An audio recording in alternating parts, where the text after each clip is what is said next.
সুন্দর করে অল্প আছে কিন্তু ভেজে নিয়েছি।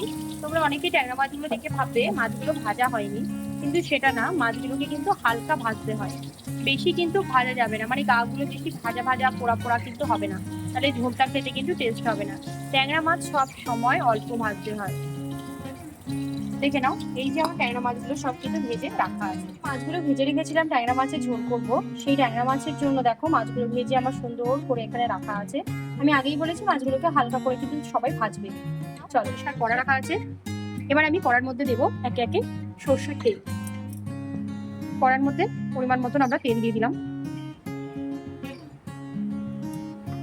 দেখো কড়াতে কিন্তু আবার তেল দেওয়া আছে, তেলটা আমার কিন্তু হালকা গরম হচ্ছে, আর একটু ভালো করে গরম হোক। দেখে নাও, এখানে আমার রাখা আছে, আমি যেহেতু ট্যাংরা মাছটা শুধু আলু দিয়ে ঝোল করবো, এখানে রাখা আছে আমার আলু, এখানটায় রাখা আছে আমার একটু আদা বাটা আছে আর একটু বাটবো, এখানে রাখা আছে কিছু পেঁয়াজ কুচি, আর এখানটায় রাখা আছে হচ্ছে আমার কাঁচা লঙ্কা কুচি।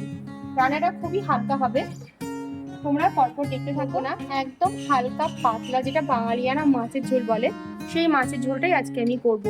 ঝাল আর ঝোলের মধ্যে অনেক পার্থক্য থাকে, ঝাল করতে গেলে একরকম রান্না হয়। আমি অন্যদিন তোমাদের ট্যাংরা মাছের ঝাল করে দেখাবো, ট্যাংরা মাছের ঝালটাও কিন্তু খুব সুন্দর হয়।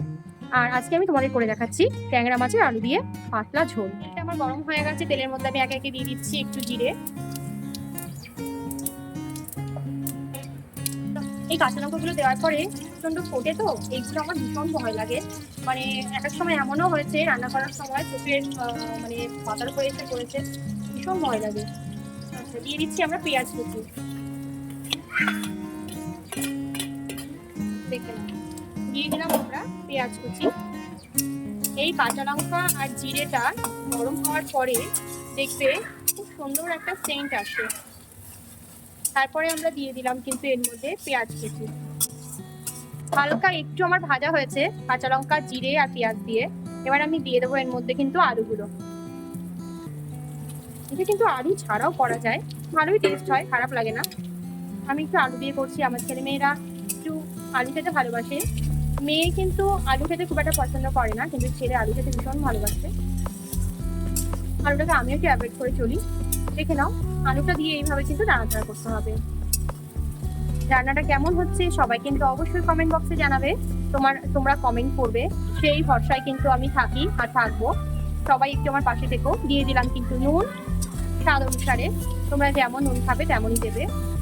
নুনটা আমি একটু রান্নায় কমই ইউজ করি, দেখে নাও। এরপর আমি দিয়ে দেবো কিন্তু হলুদের গুঁড়ো। দেওয়ার সময় দেখলাম হলুদটা আমার ফুরিয়ে গেছে, তো হলুদটা আমি আবার একটুখানি কৌটোতে ঢেলে আবার আমি তোমাদেরকে দেখাচ্ছি। হলুদটা কিন্তু তোমরা তোমাদের পরিমাণ মতোই দেবে। আমার আগে রান্নাগুলো তো বলা আছে, হলুদ কম হলেও ভালো লাগে না, হলুদ বেশি হলেও কিন্তু ভালো লাগে না। রান্নাতে হলুদ আর লবণের কিন্তু মিশ্রণটা খুবই ইম্পর্টেন্ট। দেখো, আলুটা আমাদের কিন্তু একটু সুন্দর করে ভেজে নিতে হবে, পেঁয়াজটা যেন একেবারে পুড়ে না যায়। রান্নাটা আমার বিয়ের আগে কিছুটা শেখা ছিল, কিছুটা কিন্তু বিয়ের পরেই শেখা। দেখেন, দেখো আমার আলুটা সুন্দর ভাজা ভাজা হয়ে গেছে। এর মধ্যে আমি দিয়ে দিচ্ছি আস্তে আস্তে আমার মশলাগুলো। দিচ্ছি আমি জিরের গুঁড়ো। তোমরা কিন্তু পরিমাণ মতন দেবে, যে যেমন পরিমাণ পছন্দ করো সে তেমনই দেবে। ট্যাংরা মাছ এমন একটা মাছ ভীষণ ভালো লাগে। চলো দেখে নাও, এই যে জিরে গুঁড়োটা দিয়ে আমাদের একটু নাড়াচাড়া করা আছে। তোমরা কিন্তু জিরেটা কিন্তু বেটেও দিতে পারো, জিরে আদা কিন্তু তোমরা বেটেও করতে পারো। আমি এটা মানে বেটে করছি না, আমি এটা গোটা দিয়েই করছি, মানে গুঁড়ো দিয়ে করছি। দিয়ে দিলাম আমি এর মধ্যে আদা কুচি, দিয়ে একটু সামান্য নাড়াচাড়া করবো। আদা দিয়ে কোনো সময় মশলা পোড়াতে নেই বা নাড়াচাড়া করতে নেই। দিয়ে দিলাম এর মধ্যে কিন্তু জল, দিয়ে দিলাম কিন্তু এর মধ্যে জল। ভীষণ ভালো লাগে ট্যাংরা মাছের ঝোল।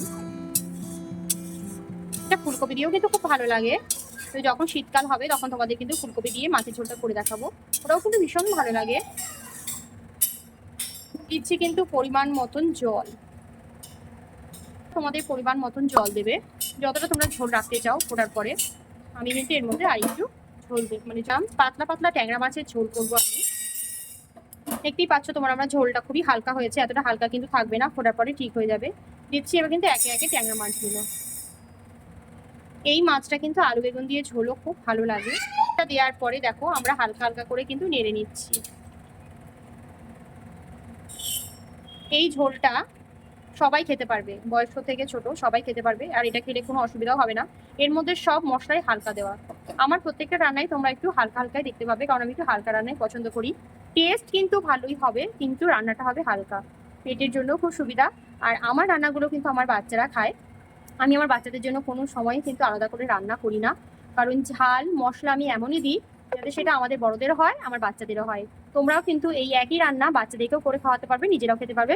বাচ্চাদের জন্য কিন্তু আলাদা করে রান্না করার কোনো প্রয়োজনই নেই। চলো, তো আজকে আমাদের রান্না হলো কিন্তু ট্যাংরা মাছের ঝোল।